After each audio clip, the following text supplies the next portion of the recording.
In order to issue you with a new password, I need you to answer those questions for me. Firstly, what is your mother's maiden name? My mother's name is Sarah. That's Sarah with an H. That sounds like her first name. We're looking for her maiden name. That's her family name before she was married. Oh, sorry, I misheard. It's, White. White as in the colour? Yes, that's right. Now, the other question you chose to answer, what was your first pet? The first pet I ever had? Yes. It was actually a goldfish. That's what it says on your file. OK, that's all done for you, Mr. Simmons. I've sent you a generic password, which should arrive in your email box within a few minutes. I'll just make a note of the date, 30th of June. When you log in, I suggest you go to the Members Details section on the website and change it to something you're going to remember. Wonderful, thanks. Before you hear the rest of the conversation, you have some time to look at questions 8 to 10.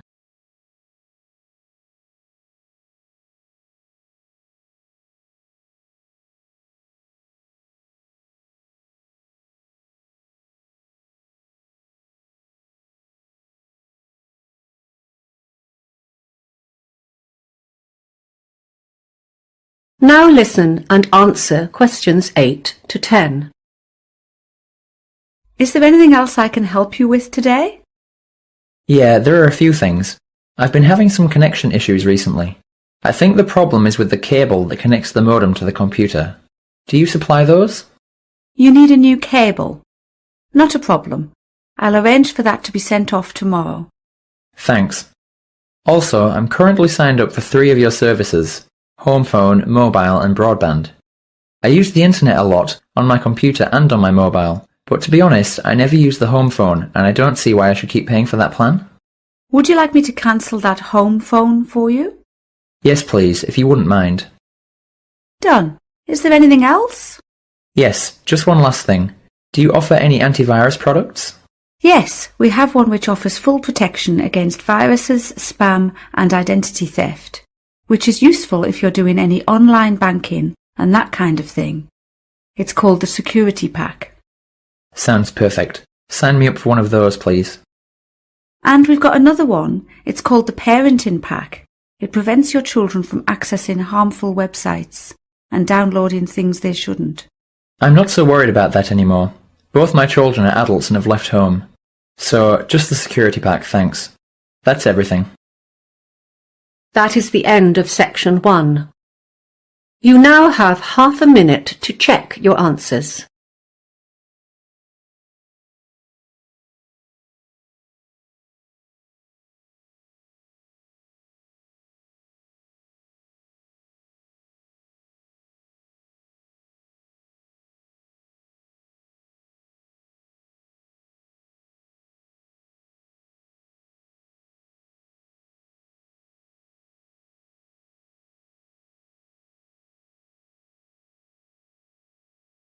Now turn to section 2.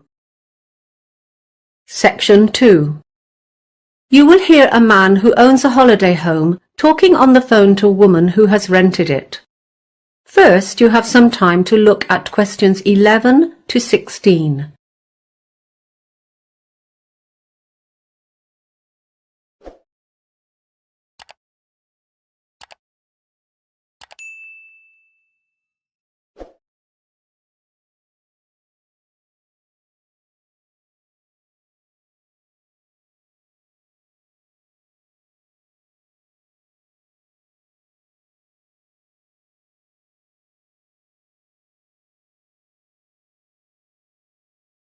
Now listen carefully and answer questions 11 to 16.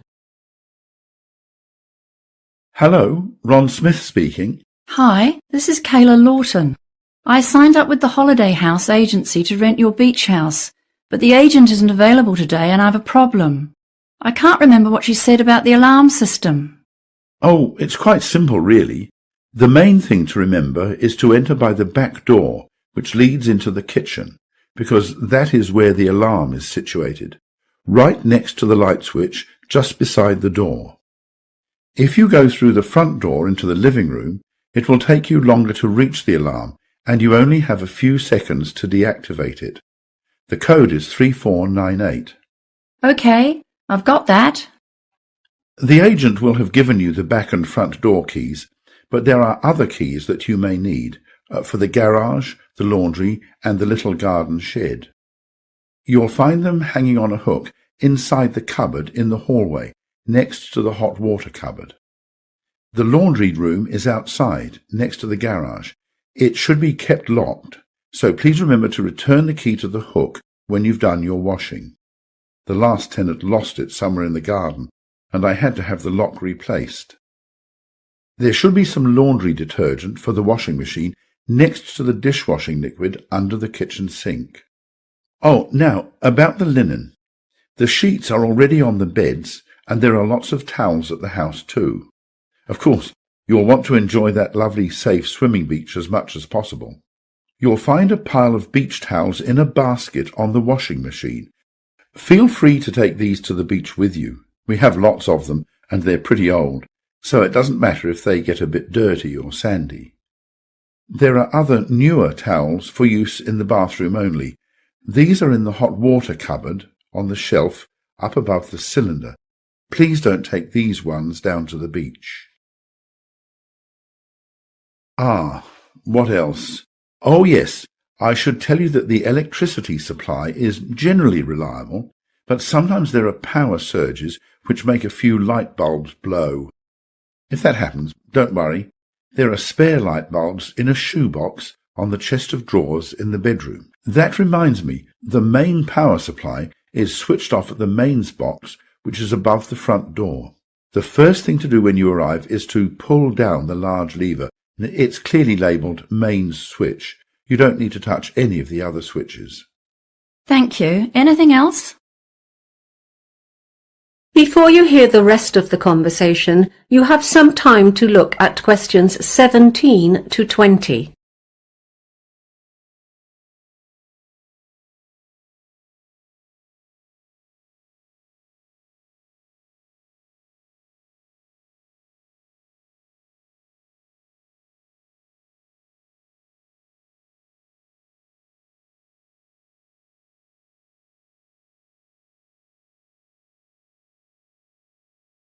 Now listen and answer questions 17 to 20.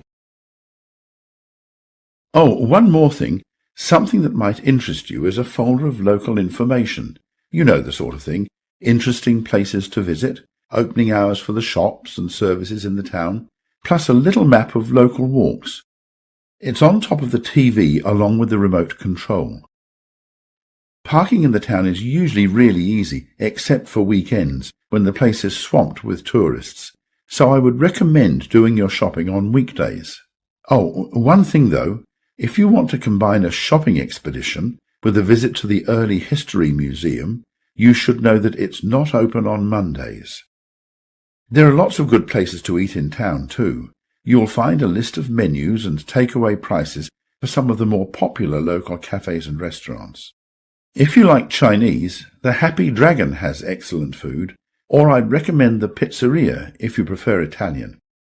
They have a good selection of takeaway pasta and pizza as well. The Happy Dragon is a firm favourite with the locals, though. Both restaurants deliver free of charge, but note the phone numbers have changed since the menus were printed. Phone 3231190 for pizza and 3239911 for Chinese. You won't be disappointed. Thanks a lot. I'll do that. That is the end of section 2. You now have half a minute to check your answers.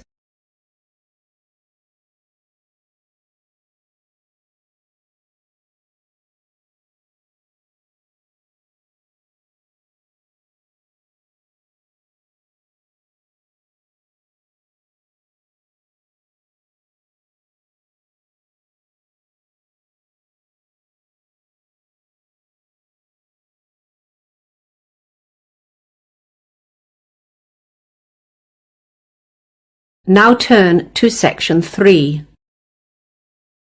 Section 3. You will hear a college professor and a postgraduate student, Diana, discussing her recent internship experience. First, you have some time to look at questions 21 to 25.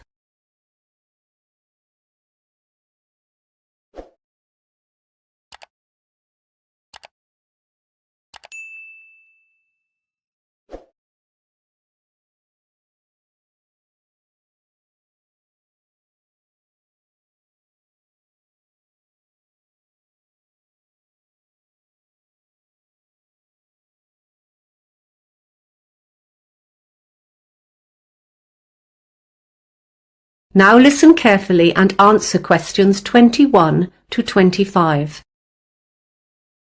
Thanks for coming in today to discuss your internship experience. Completing some sort of work experience, like an internship, is a core part of our master's program, and we want to make sure students are able to make the most of it. That's fine. So, as I understand, you were offered an internship by Gregory Associates, is that correct? Actually, I got offers from a few companies, but Gregory Associates was the only one I seriously considered. Was there any reason for that? Yeah, they didn't offer the best conditions. Some of the other companies were offering to cover transportation and other living costs, that kind of thing. But I knew Gregory Associates was a widely recognized leader in the industry, and that was the big factor for me. And were you happy with your choice? Well, yes and no.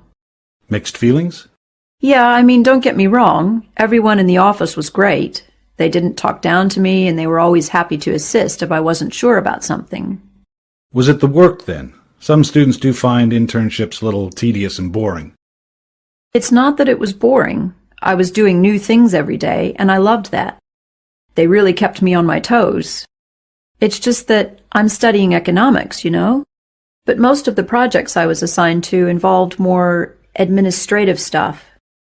It just wasn't relevant to what I've been studying. I'm sorry to hear that. I'll make a note of it. Let's talk about the good things. What did you particularly enjoy about the experience? Well, as an intern, the managers do tend to keep you at arm's length. They just don't trust you enough to let you take on a lot of responsibility for the big projects. That's understandable. Yes, but in a way, I liked that, because I got to stand back and watch and get a real sense of how a company like that runs on a day-to-day basis. And that was the highlight for me. Well, that's great to hear. How did you find managing the internship alongside your study commitments? Well, because my internship was over the summer break, that wasn't an issue for me at all. Okay. What would you say was the biggest struggle then? In the beginning, I might have said the hours. Those 6 a.m. starts were tough. But I quickly got used to that. In retrospect, the biggest difficulty was getting by on such a tight budget. As I wasn't earning anything, the whole experience really drained my savings account. Yeah, that can be tough. And my last question, what was the outcome of this internship for you? Some of our students are lucky enough to get offers of employment before finishing. At first, I was hoping I would be one of them. In the end, I wasn't, but I'm happy about that now. Why is that? Well, over the course of the internship, I ended up reconsidering whether this industry is really for me after all. I'm going to finish my degree, because I'm only a semester away from graduation now, but then after that, I've decided to pursue a different line of work. Well, I do hope you're successful with that. Before you hear the rest of the conversation, you have some time to look at questions 26 to 30.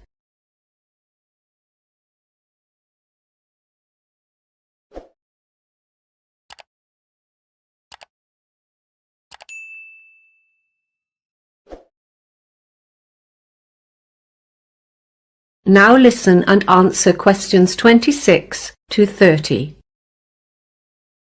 Now, we're putting together a step-by-step guide about the process for students who want to apply for internships, and we were wondering if you could help us with it. Sure. What would you say is the first step?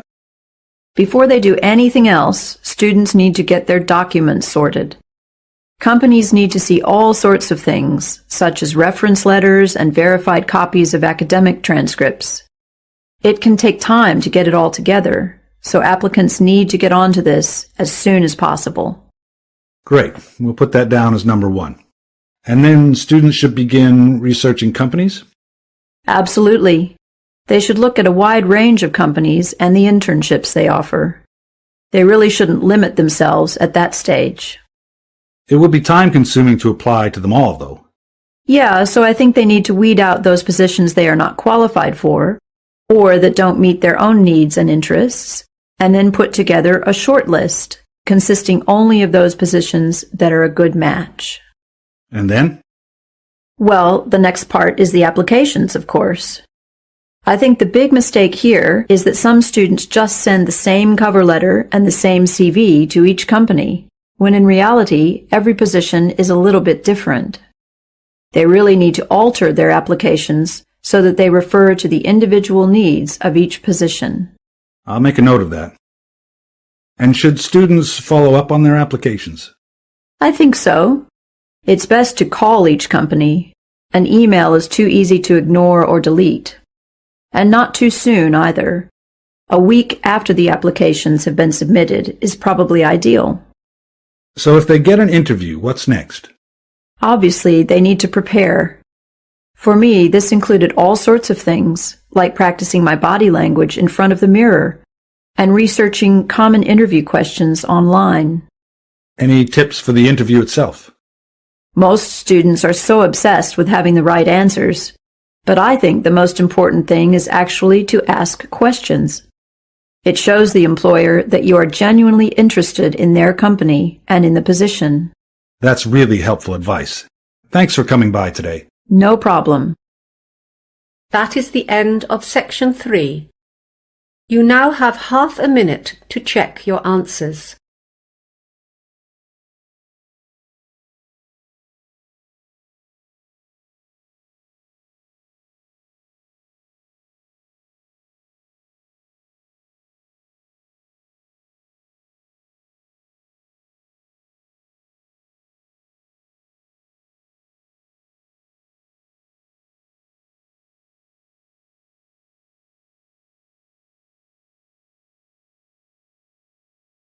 Now turn to section 4. Section 4. You will hear the first lecture of a course in development studies. First, you have some time to look at questions 31 to 40.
Now listen carefully and answer questions 31 to 40.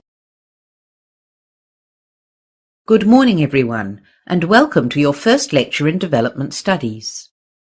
Development Studies as a discipline can be boiled down to a couple of core objectives. Basically, we are trying to understand how it is that societies experience particular kinds of change and how they progress as they develop. We're also trying to go beyond that, however, and work out how different sorts of actions can facilitate or even encourage these changes to happen. To achieve these objectives, there are two key approaches that underpin development studies. Firstly, there's a theoretical approach, which is all about the how of change. With theory, we can explore some of the big questions. What kind of change should we aspire to, and how can this be achieved? But we don't just talk. We've also got to apply some of this thinking. So, through the applied approach, we're looking at specific policies and trying to understand how they can most effectively be put into place. Although we try not to limit ourselves, we do focus on a few key areas. Due to our location, for example, the Asia-Pacific region is an important area of research for us. At the moment, we're doing a lot of work on urbanization, and there are two elements to this. One is employment, as urbanization leads to major employment problems, and the other is housing. With so many people moving to cities, many of them struggle to find a place to live. Other issues of particular interest to our staff are migration and, of course, trade. So, what will you be able to do with the degree in development studies? Well, firstly, you'll develop a full working knowledge of all aspects of development. You'll also learn how to gather data. We include sessions on how to gather statistics, but we mostly focus on textual data, that is, policy briefings, research reports, and so on. Once you've done your research, you need to know what it all means. After all, there's not much point in collecting a whole lot of data if you don't know whether it's significant or not. So we're going to teach you how to critically evaluate your findings. And finally, teamwork is a big part of development work. Your major piece of research work for this class is done in groups of 4, so you're going to learn how to cooperate as a team in order to plan and conduct this research assignment. I want to move on now to give you a brief overview of how development studies has evolved as a discipline since it was first established. The first thing to note is that, unlike other subjects such as mathematics or philosophy, development studies is very young. It began taking shape as a formal discipline only in the 1950s. At that stage, economic concerns were at the forefront of nearly all research efforts. Researchers assumed that development in general could be measured by indicators such as gross domestic product, GDP, or unemployment levels. In the 1970s, a new set of scholars took charge.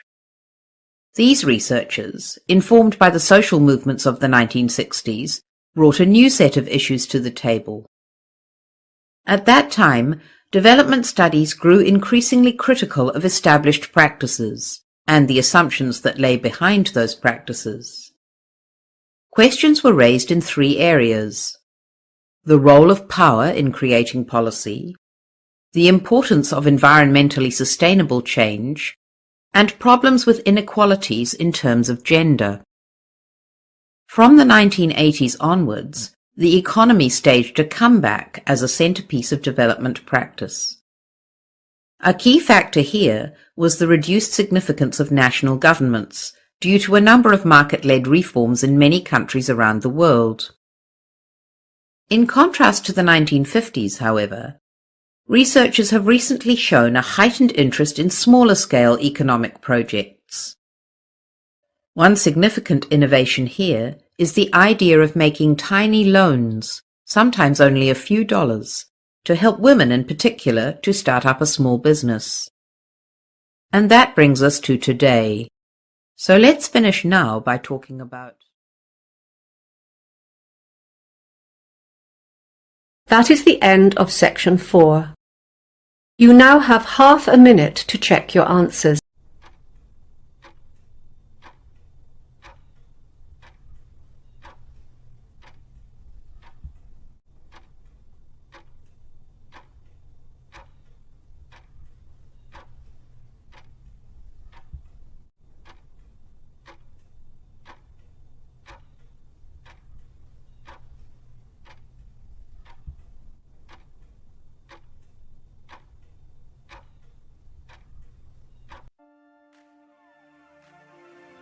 That is the end of the listening test.